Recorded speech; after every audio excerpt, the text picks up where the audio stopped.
que a veces no estamos abordando de fondo porque pues, el tema político-judicial nos tiene bastante distraídos. El tema económico, ¿cómo le está yendo al país? ¿Cuánto está creciendo la economía? Los datos que arroja el propio Instituto Nacional de Estadística e Informática no son nada alentadores. La economía crece, sí, todavía crece, pero crece cada vez más poquito. Crece menos de 2% en los últimos meses. ¿Es suficiente para generar empleo? ¿Es suficiente para que los trabajadores tengan un sueldo digno? Y esto se suma una nota de una de las calificadoras de riesgo, las que te ponen la nota a nivel internacional más importante del mundo, como Fitch Rating. ¿Qué ha dicho Fitch Rating?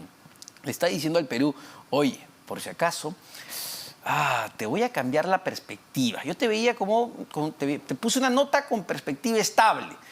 Creo que te la puedo bajar. Ten cuidado. Estamos con Luis Miguel Castilla, exministro de Economía y Finanzas, para que nos explique qué significa lo que nos está diciendo Fitch Rating.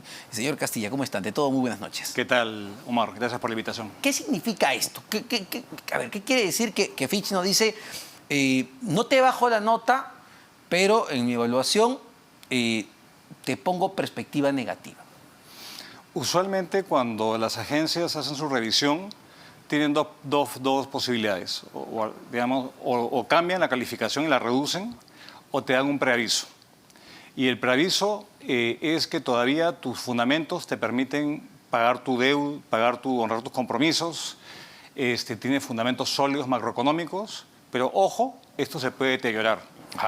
Y el siguiente paso es perder el grado de inversión, la calificación crediticia. ¿Qué significa esto?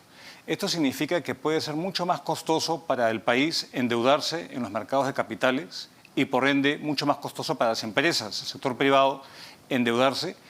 Y sobre todo eso, lo que da esto es una señal y una advertencia muy clara en línea con lo que ha dicho el presidente del Banco Central, que se está jugando con fuego, que la política le está pasando una factura muy grande a la economía. De hecho, el crecimiento económico que prevé la agencia en su informe es un crecimiento económico bajísimo, 2% en promedio los próximos 2 años. 2%. Por debajo de lo que prevé el Fondo, el Banco Mundial, y obviamente muy por debajo de lo que prevé el gobierno. Vamos a ir a eso, pero a ver, para terminar de entender lo que nos está diciendo Fitch en este último informe. Es como si, para ponerlo en términos muy gráficos, el Perú, de una nota del 0 al 20, Fitch, ¿cuánto es la nota que nos ha puesto Fitch hasta el momento? Del 0 al 20. A ver, nosotros pongamos que 15, a partir de 15 para arriba, es un país de bajo riesgo, hay mucha demanda por tus bonos cuando emites, el precio baja, pero esta nota se ha ido reduciendo. Yo diría que estamos en un 12. 12. Y con la posibilidad de que, ojo, la siguiente te pongo un 11 y después que estás jalado. Entonces hemos bajado más o menos a un 12, tirando para 11. Es decir, el profe Fitch nos está diciendo que Perú, ya te advertí, cuidado, sigue así y en el próximo examen, en la próxima libreta, vas a tener 11. Y eso significa que cuando salgamos a pedir que nos presten plata como país... Va a ser más caro. Va a ser más caro. Claro. ¿Y por qué no nos pone una nota más baja? Es porque tenemos todavía fundamentos sólidos. Nuestra deuda es baja comparado con otros países en relación a nuestro producto. Nuestra deuda pública es más o menos 35% del PBI y la de Colombia es el doble, 70%. La de Brasil va por ahí, 60, 70%. Entonces, el hecho de tener baja deuda pública, producto de muchos años de disciplina fiscal, lo que nos da es un margen de maniobra, y es el activo que aún tenemos que nos distingue del resto de países. Sí, claro, porque lo que escuchamos de algunos defensores del gobierno es que dicen, no, pero mira, nosotros estamos muy bien, mira nuestra deuda, poquito, chiquita comparada a otros países, mira nuestro déficit fiscal, no se compara al de Brasil, al de México, y nuestras reservas. Pero claro, eso no se construye en un año, eso no se construye en 2 años. Correcto, eso va, la vez que nos dieron el grado de inversión fue el 2009, ya hace muchos años. Y a lo largo del tiempo se fue subiendo y subiendo esa calificación, conjuntamente con Chile, los mejores de la clase de América Latina. Pero ahora hemos venido deteriorando esa imagen, esa mayor percepción de riesgo, No porque el gobierno se haya puesto loco a gastar, digamos, no por eso, sino porque duda de que el país crezca lo suficiente. ¿Y esto por qué afecta la capacidad de pago? Porque acordémonos que si el país crece menos, hay menores ingresos fiscales y eventualmente menos fuentes de financiamiento internas por impuestos. Y obviamente mayor necesidad de endeudarse en el mundo. Entonces yo creo que eso es, y la razón es muy importante porque te identifica con nombre y apellido. Inestabilidad de ministros que cambian por doquier, crispación política, los casos judiciales del presidente, es decir, no hay toma de decisiones. Esos son los elementos de un informe de capacidad de pago de un país. Insólito. Eso es interesante. Es decir, no es que Fitch nos está diciendo, oye, Perú, te pongo bajo observación porque tu política económica es un desastre, me preocupa, o porque eres un potencial deudor que no vas a pagar tu deuda. No, es por la cuestión política, es por la crisis política. Correcto. En el caso de Colombia, por ejemplo, cuando Colombia perdió el grado de inversión, es porque tenía niveles de deuda altísimos. Entonces, no es nuestro caso por ahora. ¿Y cuál es la implicancia directa de esto, aparte de ser más caro? Es que se tiene que apartar más recursos del presupuesto para servir la deuda. En lugar de financiar puentes, colegios, infraestructura, hay que asignar mayores recursos para el servicio de la deuda. Hace 10 años, más o menos el 5% del presupuesto del país se asignaba a pagar intereses, amortizaciones de la deuda. Esto hoy en día es 10%. Vale decir, si el costo de financiamiento sube, significa que vas a tener que dejar de financiar infraestructura, colegios, para dedicar a pagar tu deuda. Y esto obviamente no se condice con un país que se ha manejado bien fiscalmente. Ahora, el otro punto importante que mencionaba, señor Castilla, el de la expectativa de crecimiento que tiene Fitch, que efectivamente es una de las más bajas que hemos escuchado de organismos internacionales y acá a nivel local. ¿Qué implica que un país como el Perú, del tamaño de Perú, porque no es lo mismo que Estados Unidos crezca a 2%, que Perú crezca a 2%? ¿Qué implica eso para un país como el nuestro? Bueno, lo que implica es que no se genera suficiente demanda de trabajo, el país va a dejar de reducir la pobreza y lo más diciente en el corto plazo es que la agencia calificadora de riesgo no le cree al plan de estímulo. Lo que piensa es que el plan de estímulo que lanzó con mucho aspaviento el Ministerio de Economía, pues parece que no le dan mucho rédito. ¿Y por qué es eso? Porque el principal componente es reconstruir la confianza. Y la confianza en este ambiente que estamos viendo, digamos, difícilmente se va a recuperar. Señor Castilla, le pido unos instantes. Bueno, estamos conversando con el exministro de Economía, Luis Miguel Castilla, y había un punto sobre la mesa importante, señor Castilla, y usted lo mencionaba con mucha claridad, ¿no? El ministro Burneo ingresa además poniéndose firme sobre ciertos asuntos, incluso cuadrando a algunos ministros y diciendo, si me siguen haciendo cosas de ese tipo como la reducción de impuestos, si no me equivoco, a los restaurantes, ¿verdad? Correcto. Yo me voy. El IGB. El IGB a los restaurantes, yo me voy. Y lo dejó marcado. Y lanza este programa Impulso Perú, donde se anunciaba también, me entiendo, reducción de impuestos o reducción de pasajes, de transporte urbano, una serie de cosas que buscaban aliviar el bolsillo de las familias. Sin embargo, esto ya hace cuánto fue, más de un mes, y no hemos visto nada. Sí, no hemos visto nada e incluso el ministro ha dicho que tiene que ahora adoptar otras medidas adicionales. Entonces, a ver, yo creo que varias cosas, ¿no? Uno, que hay que darle un poco de tiempo al tiempo, pero la mayoría de normas que ha anunciado implica pasar por el Congreso. Y en este nivel de pelea, yo dudo que le vayan a aprobar, digamos, con la oportunidad de vida. Lo segundo es que si es que se trata de dar más exoneraciones, ya están probadas que estas no funcionan. Ya lo hicieron. Ya lo hicieron y no funcionó, no alivió el bolsillo de la gente. Lo otro es que las normas están muy bien, pero necesita gente capacitada para poder llevar a cabo los proyectos de inversión, cosa que no está ocurriendo. Y de hecho, él dijo que iba a evaluar la política laboral del gobierno y pronunciarse al respecto. Hasta ahora no se escucha nada. Tenía que ser el propio Tribunal de Indecopi corrigiéndole la plana al Ministerio de Trabajo. Entonces, creo que es fácil decir y ponerse, digamos, muy duro, pero cuando las papas queman, digamos, yo no lo veo a él actuando de manera disciplinada, digamos, disciplinando al resto del gabinete.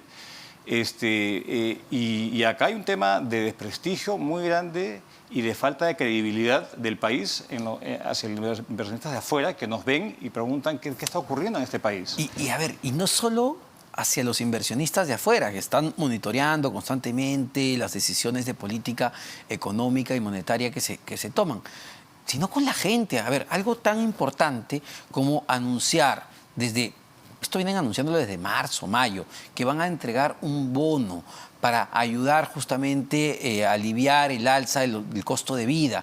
Un bono, primero dijeron de 500 soles, 400 lo bajaron, finalmente creo que quedó en 270. Esto lo anunciaron con el ministro Graham en mayo. Recién esta semana el MEF ha transferido los recursos para dar este bono. Creo que iba a llegar a 4 millones de peruanos. Pero no hay fecha, no se sabe el cronograma, no se sabe quiénes van a cobrar primero, no hay nada. Entonces, nuevamente, juegas también con la expectativa de los que menos tienen. Así es, y eso es lo peor que puede pasar, ¿no? Porque, claro, se lanzan cifras, se lanzan metas sin tener una capacidad, un plan de cómo gestionarlas. Eso es muy difícil y aparte hay un sentido de urgencia, ¿no? Si uno va a dar un bono a una población que es vulnerable, que está enfrentando una agudez, un problema, digamos, económico o no tiene recursos para comprar ciertas cosas, bueno, tienes que actuar con rapidez. Esto ocurrió, de hecho, en la época del ministro Franque, cuando anunciaron al comienzo del gobierno el bono Yanapay para no sé cuántos millones de peruanos, más de 5.000 millones de soles, y el bono se acabó pagando en abril, de agosto del año 21 a abril de este año. Y lo mismo está ocurriendo ahora. Entonces, creo que es fácil comenzar a usar demagogia y retórica de que el gobierno está dándole a la gente más pobre, pero es puro discurso, porque finalmente no está llegando a desplegar este apoyo que se requeriría en un cierto momento oportuno. Si llega ya a destiempo, de poco sirve. ¿Cuán importante va a ser el indicador de pobreza que salga para el 2022? Es decir, lo que vimos después de la pandemia fue evidentemente una reducción porque en la pandemia la gente se quedó sin trabajo, sin comida. 10 puntos cayó. Creció la 10 pobreza. puntos. Luego cae a 4 puntos, Correcto. a 26%. Correcto. A ver, pero ahora ya vamos a poder medir cuánto está haciendo el gobierno justamente por aliviar la pobreza. Mira, la economía, Omar, es bastante resiliente. Se ha mantenido bastante dinámica pese a todo esto. Uno diría, la economía debería estar en el suelo y no lo está. Pero la previsión es que como mínimo se estanque la pobreza donde está o incluso comience a incrementarse. ¿Y por qué? Porque obviamente el crecimiento es insuficiente y el crecimiento es de mala calidad. Son empleos informales, inadecuados. Es subempleo lo que está incrementándose, no el empleo de calidad formal que recibe mayores ingresos. Y esto sumado a una inflación que no cede.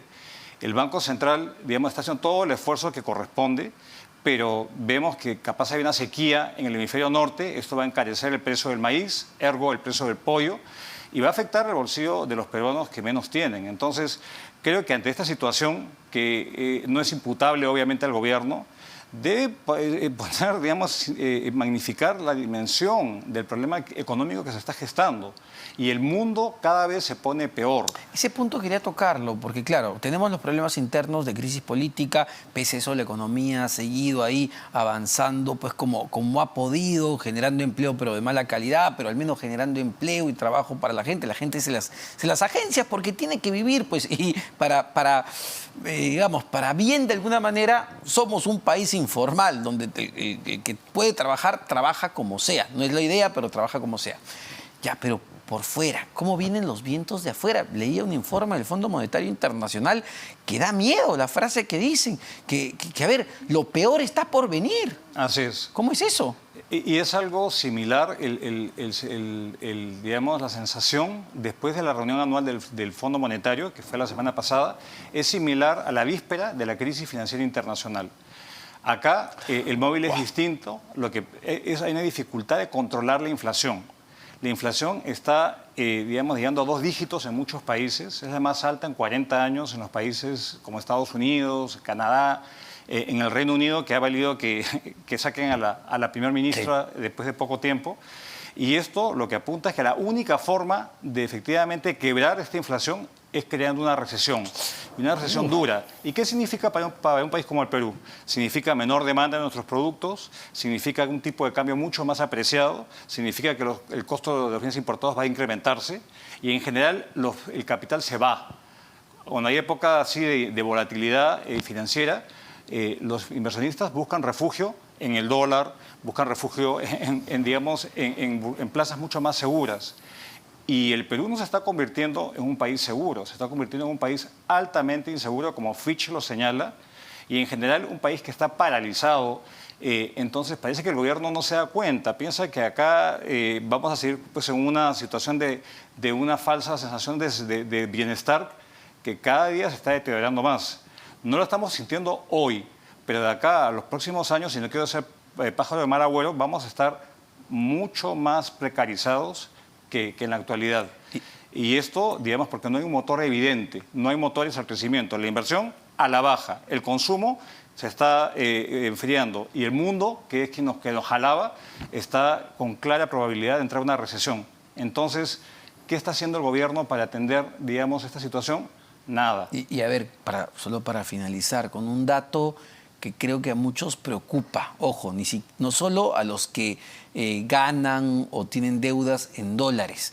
Usted mencionaba algo clave, importante. Estamos viendo ya una salida de dólares de países como el Perú, emergentes, un poco inestables, hacia países donde se busca mayores tasas de rentabilidad o más seguros. Correcto. ¿Eso qué va a implicar? ¿Que vamos a tener que acostumbrarnos a un dólar, a un precio del dólar por encima de los 4 soles? Es imposible predecir, obviamente, el tipo de cambio. El Banco Central va a hacer todo lo posible por evitar que haya mucha volatilidad, pero al final el dólar es un precio, la oferta y demanda. Si es que finalmente hay una mayor demanda por dólares, y como efectivamente está pasando porque el dólar se está apreciando, puede ser que tengamos un dólar de 4.10, ¿y eso qué significa? Que la inflación va a subir y los costos en general van a ser mucho más altos y la economía se va a resentir aún más. Entonces, ojalá que las autoridades, más allá del MEF, internalicen esto. Yo he escuchado al presidente del Banco Central, digamos, dando tranquilidad en medio de todo, pero creo que es el lado del Ejecutivo y del Congreso que se tienen que poner las pilas porque comienza a agarrar el bolsillo y ahí ya va a ser muy tarde para enmendar la plana. Vienen tormentas definitivamente en el campo económico, de eso no cabe ninguna duda. Muchísimas gracias, señor Luis Miguel Castilla, exministro de Economía.